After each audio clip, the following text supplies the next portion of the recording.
আসসালামু আলাইকুম। আমি ডাক্তার মোহাম্মদ হুমায়ুদ হুসাইন ইমন, ডিএসএমএস ঢাকা, প্রভাষক Mithapur technical and BM college, homeo বিষয় নিয়ে গবেষণা করছি। আজকে আমি যে বিষয়টি নিয়ে আপনাদের সঙ্গে শেয়ার করব তা হচ্ছে মূত্র অথবা প্রস্রাব। আমরা প্রস্রাবের বিভিন্ন সমস্যা নিয়ে প্রতিনিয়ত ডাক্তারের কাছে যাই, পরীক্ষা নিরীক্ষা করি। তো আমাদের হোমিও চিকিৎসায় বিভিন্ন লক্ষণে, প্রস্রাব সংক্রান্ত বিভিন্ন লক্ষণে বিভিন্ন ধরনের আমরা মেডিসিন প্রয়োগ করে থাকি। তো প্রথমত শিশুদের প্রস্রাব বন্ধ হয়ে গেলে বা নবজাতকের প্রস্রাব বন্ধ হয়ে গেলে সেক্ষেত্রে আমরা যে ওষুধগুলো প্রয়োগ করি তা হচ্ছে অ্যাকোনাইট ন্যাপ, নাক্স ভূমিকা। এরপরে যাদের অসারে প্রস্রাব আসে, হাসিতে কাশিতে যাদের প্রস্রাব আসে, এ ধরনের রোগীদের ক্ষেত্রে আমরা কোস্টিকাম, এপিসমেল, পালসেটিলা, আর্জেন্নাইট্রিকাম, আর্নিকামন্ড, natrum mur, lac caninum, sepia, silicea, phosphorus ইত্যাদি লক্ষণ সাপেক্ষে প্রয়োগ করে থাকি।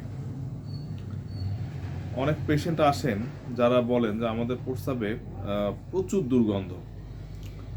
দুর্গন্ধময় প্রস্রাবের জন্য অ্যাসিড নাইট, সিপিয়া, অ্যাসিড বেনজুইক অত্যন্ত ভালো কাজ করে।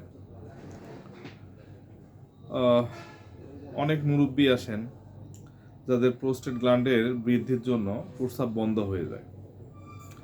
তাদের ওষুধ হচ্ছে এপিসমেল, ব্যারাটাকাপ, পালস, ক্যানাবিস স্যাটাইভা, মেডোরহিনাম, টেরিবেনথিনা, কলোসিন, কোনিয়াম ইত্যাদি। নববিবাহিত পুরুষ অথবা মহিলাদের জন্য প্রস্রাব সংক্রান্ত যে কোনো সমস্যায় স্ট্যাপিসিকডে ব্যবহার করা হয়ে থাকে।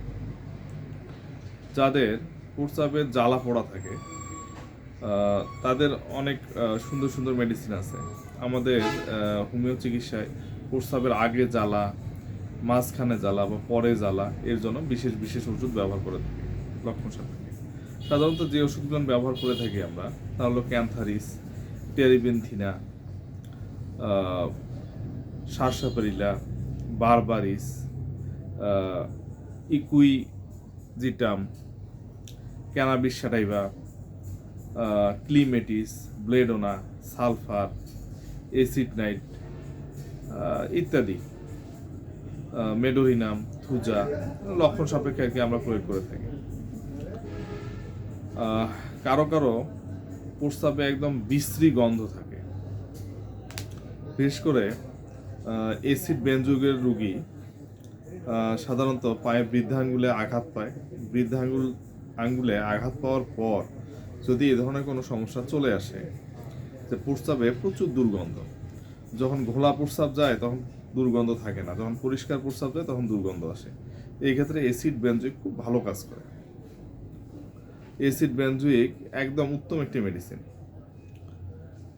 আবার প্রস্রাবের রং যদি দেখা যাচ্ছে যে লালচে আকার ধারণ করে বা প্রস্রাব করার পর লাল রেণু জন্মে, ইটের গুঁড়ার মতো লাল হয়ে থাকে, সেক্ষেত্রে লাইকোপোডিয়াম। প্রস্রাব যদি হলুদ হয়ে থাকে সেক্ষেত্রে চেলিডোনিয়াম, পালসেটিলা ইত্যাদি খুব ভালো কাজ করে। এছাড়াও যাদের ফেনাযুক্ত প্রস্রাব তাদের ওষুধ হচ্ছে এপিসমেল, লাইকোপোডিয়াম, কোনিয়াম, কেলিকার্ব ইত্যাদি। তো এছাড়াও আরও অনেক ওষুধ আছে যেটা লক্ষণ সাপেক্ষে প্রয়োগ করতে হয়।